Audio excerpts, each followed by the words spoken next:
So, the bet that the Division 1 or Division franchise was, in a sense, put on hold for did not seem to have panned out. Welcome to the Gamer Dad channel. Thank you very much for tuning in. The bet that I'm actually referring to is the Avatar Frontiers of Pandora bet. This is a game that came out, and it's a game that was pretty much in development a year or so.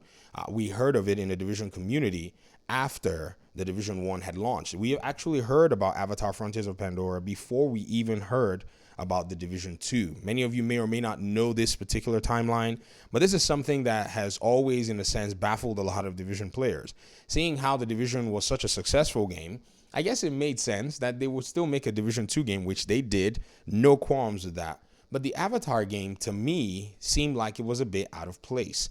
I think as the resources were spread out and Ubisoft decided to take Massive the direction of pursuing licensed IPs, I think in a sense they missed out on something that was very core to their DNA. Yes, Ubisoft Massive can make any game they want to make. This is no doubt. I mean, look at them. 2 live service games. One of them had a lot of issues, but the second one still vibing, going all the way through year 5. Now, yes, they're also using other sister studios. Let's not, reduce the impact that those studios have in terms of helping support the game. But they've also gone ahead to make 2 games as well as that. I mean, they've made some other games in the South Park game.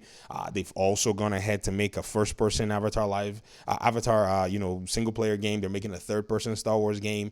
But it doesn't necessarily seem like this particular Avatar bet paid off. Avatar Frontiers of Pandora, we haven't necessarily heard much about its sales. I'm sure we'll maybe get a sense of, what the sales look like. I've been looking in terms of the sales data, and I can't necessarily, figure out what's going on because it's already, for the most part, on sale. The game has basically been discounted.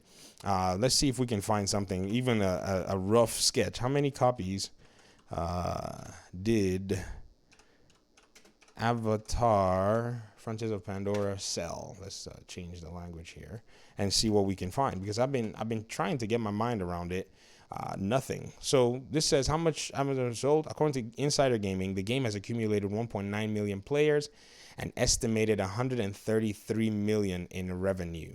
So I guess it sold about 2 million copies. That's not bad, but if you think about licensing fees, then that's bad. I mean, really, let me give you guys an example. You guys remember when Sony's information got hacked via Insomniac, right?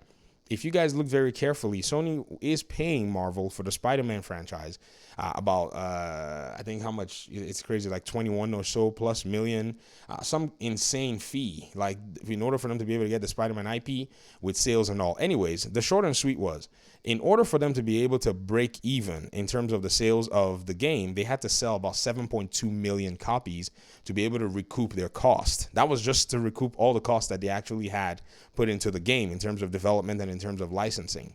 So this Avatar Frontiers of Pandora game, I doubt that the license fee was a small cost, except James Cameron was like, all right, we'll split profits at the end, and maybe they signed a much better deal. But still, 2 million copies, if this is the case, I'm just saying this is hypothetical, is not impressive. We'll see how the Star Wars bet goes, and I'm sure Ubisoft is going to learn something from it. But I wanted to highlight this and put a pin on this.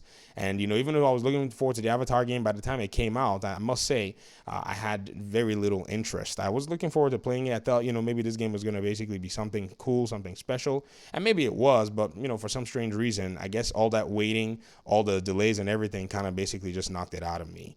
But let me hear your thoughts in the comment section. Do you think the Division is still the GOAT in terms of Massive's development projects? I think it is.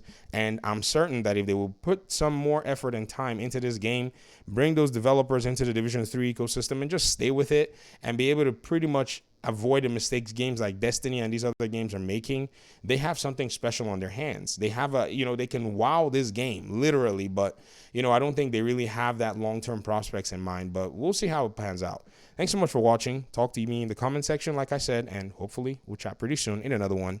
Peace out.